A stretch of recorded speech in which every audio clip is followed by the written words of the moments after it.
En la obra platónica encontramos al menos dos formas de escribir los diálogos. Uno, en el estilo directo, en el que se plasma la conversación consignando solo lo que dicen los personajes, y otro, indirecto o diegemático, en el que el diálogo es reproducido por un narrador, lo que le permite a Platón introducir mayor cantidad de elementos descriptivos de la situación en la que se da la discusión.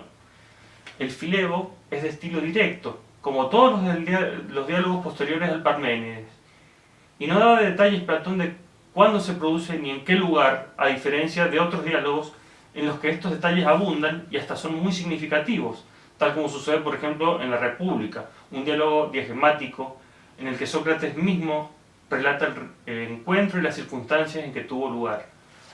Aquí no hay nada de eso, excepto algo que nos revela como al pasar Protarco, el interlocutor principal de Sócrates.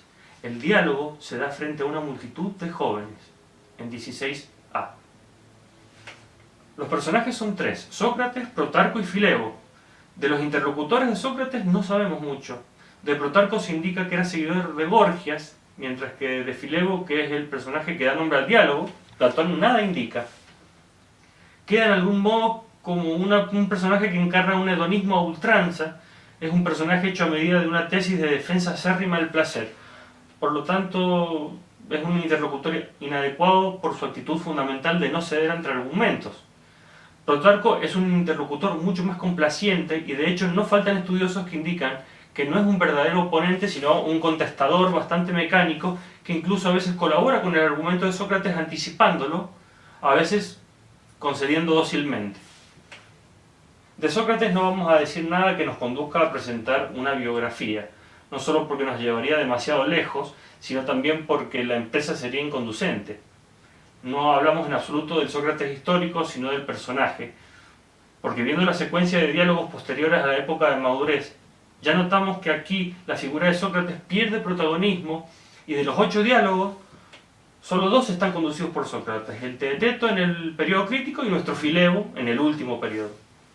Ahora bien, todos los especialistas notan que el carácter de Sócrates aquí se encuentra desprovisto de las notas propias que lo acompañaban en los diálogos de juventud, ya no tan irónico ni vivaz y seguramente ya no quien afirma solo su ignorancia, es un maestro que sostiene una tesis.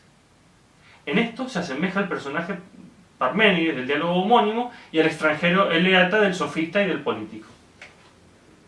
Se han barajado diversas razones por las cuales Platón trae de vuelta a Sócrates como director del debate, como su portavoz incluso.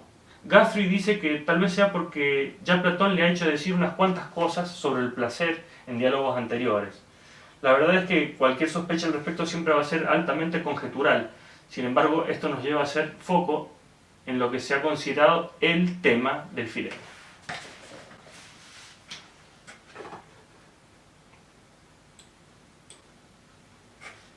Claro que todo lo que digamos aquí sobre el tema queda como mera introducción, como anticipación de algo que después confirmaremos con la lectura del diálogo.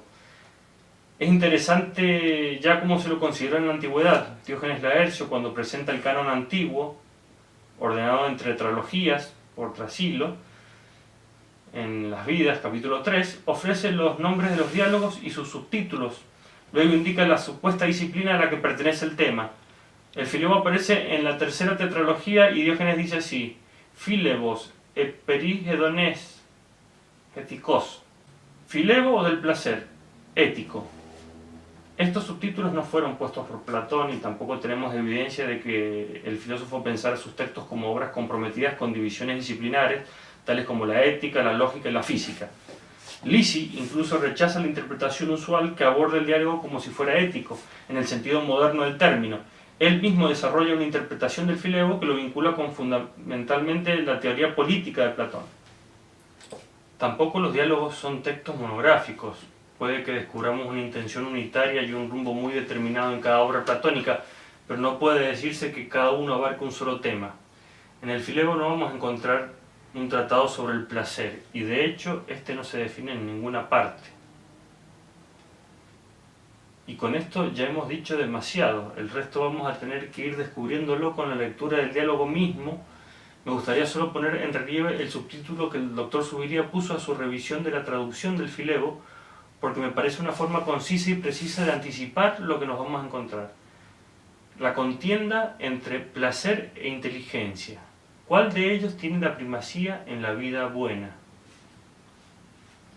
Intentemos dar, por último, una visión de conjunto de todos estos datos que hemos presentado un poco de manera dispersa. Cuando leamos el Filebo nos vamos a encontrar con una obra de un hombre de entre 60 y 80 años que dedicó su vida a la filosofía, que hacía décadas era conocido en las ciudades más cultivadas del mundo griego como un gran pensador. Su teoría de las formas no solo estaba desarrollada en sus lineamientos fundamentales, sino que había sido puesta a prueba y reformulada por él mismo. Había fundado la Academia hacía al menos 20 años, una institución que tenía como miembros a personas de la talla de Espeusipo, su sobrino, y quien sería su sucesor en la dirección de la Academia, Eudoxo de Cnido, un gran astrónomo que había sostenido la tesis de la identidad entre bien y placer, y Aristóteles, su verdadero sucesor intelectual, que era miembro de la Academia desde hacía 7 años al menos. No solo había escrito ya mucho sobre el rol del placer en la vida buena Platón, había sostenido un combate literario parejo contra el hedonismo a lo largo de décadas, y los comentaristas incluso ven en diálogos como el Fedón una posición decididamente ascética o, como dice poco felizmente Gruber, puritana. En otro frente, había viajado 3 veces a Sicilia con proyectos de reforma política que fracasaron por completo, y esto en buena medida se debió a que sus socios en el poder no pudieron con el fuerte predominio de una vida inclinada a los placeres y los lujos en el sur de Italia. Con este bagaje de conceptos y experiencias, en estas circunstancias decide volver a reflexionar sobre el rol del placer y la inteligencia en una vida que pueda considerarse feliz. Decide volver a emplear a su maestro como personaje para que sea, en buena medida, su portavoz, por última vez. Esto es el Filebo.